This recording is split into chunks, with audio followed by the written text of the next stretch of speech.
You've probably heard of a parable called the Prodigal Son, but did you know that that story has a deeper meaning? Stick with me for the next couple minutes, and I'll explain the deeper meaning of the Prodigal Son. A man had 2 sons. The younger son told his father, "I want my share of your estate now, before you die." So his father agreed to divide his wealth between his 2 sons. A few days later, this younger son packed all his belongings and moved to a distant land, and there he wasted all his money in wild living. About the time his money ran out, a great famine swept over the land, and he began to starve.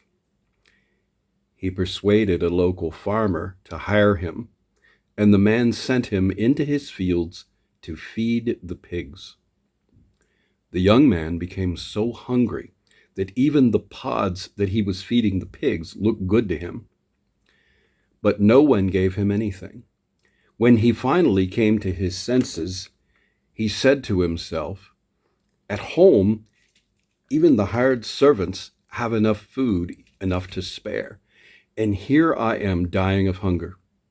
I will go home to my father and say, 'Father, I have sinned against both heaven and you, and I am no longer worthy of being called your son.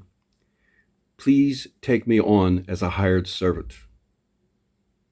So he returned home to his father, and while he was still a long way off, his father saw him coming. Filled with love and compassion, he ran to his son, embraced him, and kissed him.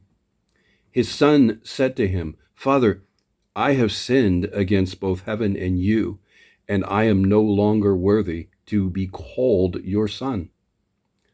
But his father said to the servants, "Quick, bring the finest robe in the house and put it on him.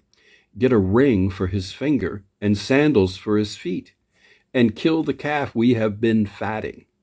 We must celebrate with a feast, for this son of mine was dead and has now returned to life. He was lost, but now he is found." So the party began. Meanwhile, the older son was in the fields working. When he returned home, he heard music and dancing in the house, and he asked one of the servants, "What is going on?" "Your brother is back," he was told, "and your father has killed the fatted calf.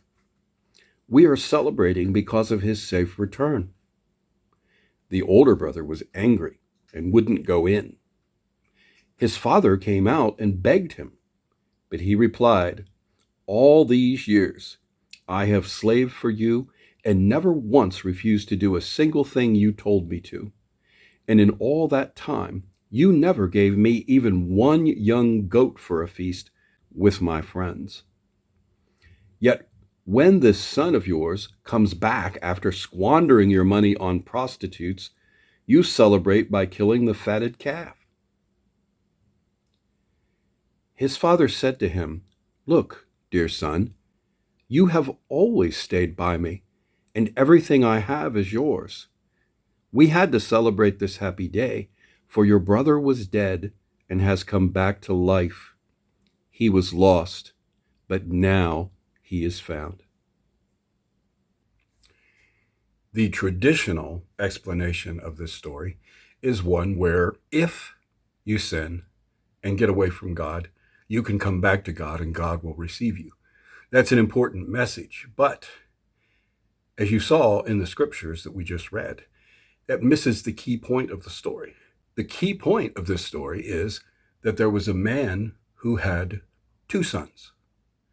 It's not just about one son who sinned and went away from the father. It's a deeper message about a man who had 2 sons that he deeply loved. And of course, the man represents God. His sons represent those that are in his household. So this is a story about believers.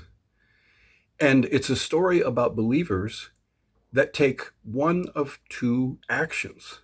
They either live after the flesh or they live after the Spirit.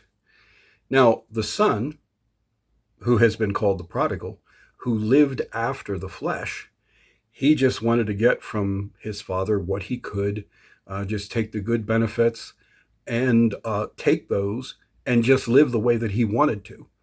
And he didn't really think about the bond that he was supposed to have with his father. He didn't really have that bond. He was just in the household. Yes, he believed. It would be a modern day Christian who would say, yes, I believe in Jesus Christ, but then they go out and they just do all of the things that people in the world do. Now, the other son was different. He took a different approach. It was a works mentality that he had. He took from the father what he could, but then he was responsible with it. And he went out and everything that the father said, the son was more than happy to comply with. But he too didn't have that bonded relationship with the father. Now, if you're looking for a moral in this story, the moral of this story would be that what you need to do is focus on the fact that the Father loves you unconditionally, that he is ready and willing to forgive you for anything that needs to be forgiven, that he has made you a son and not a servant, and therefore you don't have to have shame, guilt, regret, or condemnation of any kind. And if this sounds familiar, this is the moral of the story. You need to focus on the love of the Father and let that love live in you by thinking about it and knowing that it's real. And then as you live, whatever you do, live with that love and that life of the Father coming from you and going into everything that you do. That's the moral of the story. That's the key meaning of this parable, which has only been limited to if you sin, you can come back to God. The thing that I want to point out is it is a greater sin to have that connection with God and distance yourself from that connection in your thinking. You can do that by pursuing the works of the flesh, but you can also do that by getting into a works mentality and separating yourself from the love. When the prodigal younger son came back and the father killed the fatted calf and they were having a feast, they were having a party, the older son became offended and he talked to the father and he says, in all the time that I've served you and I've done everything that you've asked me to do, you never even killed a goat for me, and here you give him the fatted calf after he's been out with prostitutes. And the thing that he was missing was the fact of what the father then told him. He says, everything I have is yours. You could have had anything that you wanted all the time, but you weren't in that bond with the father. He didn't know it. He was over here serving the father through works like a servant instead of being with the father like a son. The younger son was focused on the fleshly things instead of being the beloved younger son.